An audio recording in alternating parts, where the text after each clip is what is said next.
Buenas tardes, profesor, compañeros. En esta actividad número 3 hablaremos sobre los requerimientos de ética en una auditoría de estados financieros. Los requerimientos de ética aplicables comprenden los contenidos en las partes A y B del Código de Ética para Profesionales de la Contabilidad de la Federación Internacional de Contadores.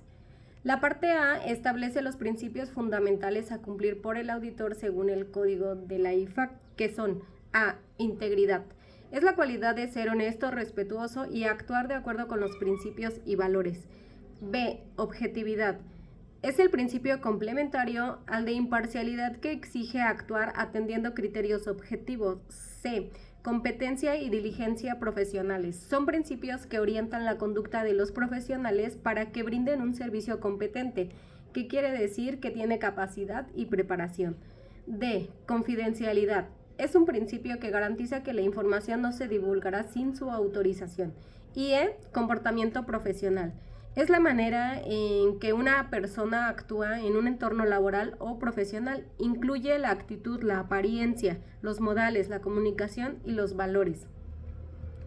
En la parte B del código se detalla el modo en que el marco conceptual debe aplicarse en situaciones específicas. Nos hace referencia a la independencia. La independencia, según el código, comprende tanto una actitud mental independiente como una apariencia de independencia. La independencia del auditor con respecto a la entidad salvaguarda la capacidad del auditor para formarse una opinión de auditoría no afectada por influencias que pudieran comprometer dicha opinión. La independencia mejora la capacidad del auditor de actuar con integridad, de ser objetivo y de mantener una actitud de escepticismo profesional. La pregunta número 2 nos dice: ¿qué se entiende por escepticismo y por juicio profesional? Pues bueno, el escepticismo es una corriente filosófica que se basa en la duda y la desconfianza de la verdad. El escepticismo profesional implica una especial atención a la evidencia de auditoría que contradiga otra evidencia obtenida. La información que cuestione la fiabilidad de los documentos y las respuestas a las indagaciones que vayan a utilizarse como evidencia de auditoría. Las condiciones que puedan indicar un posible fraude. Las circunstancias que sugieren la necesidad de aplicar procedimientos de auditoría adicionales a los requeridos por las NIA. El juicio profesional en auditoría es la capacidad de los auditores para aplicar sus conocimientos y experiencias para tomar decisiones informadas. Lo que caracteriza el juicio profesional que se espera de un auditor es el hecho de que sea aplicado por un auditor cuya formación, práctica, conocimientos y experiencias facilitan el desarrollo de las competencias necesarias para alcanzar juicios razonables. La siguiente pregunta nos dice: ¿qué es la evidencia de la auditoría? La evidencia tiene naturaleza acumulativa y se obtiene principalmente de la aplicación de procedimientos de auditoría en el transcurso de ella.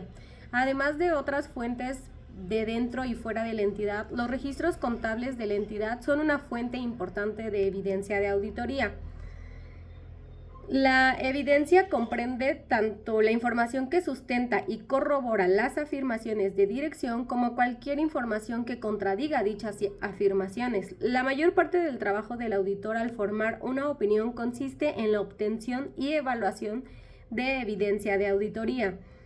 ¿Qué es un riesgo de la auditoría? El riesgo de la auditoría es el que el auditor exprese una opinión inapropiada cuando los estados financieros están afectados por una incorrección material.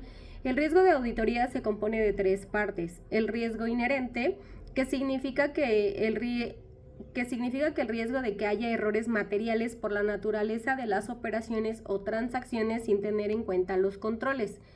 El riesgo de control, que es el riesgo de que los controles internos de la empresa no detecten o corrijan errores a tiempo, y los riesgos de detección, que significa el riesgo de que el auditor no detecte los errores a pesar de aplicar procedimientos. La siguiente pregunta nos dice: ¿de quién es la responsabilidad para preparar los estados financieros?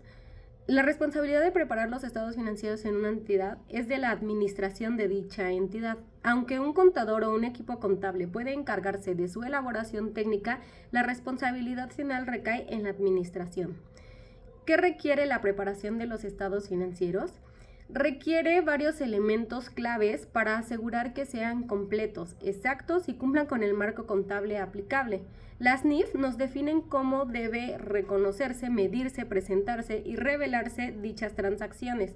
La organización de la información contable también se basa en los registros contables al día y conciliados, del soporte de la documentación, que puede significar las facturas, los contratos, los estados de cuenta bancarios, etcétera. Debe estar completo.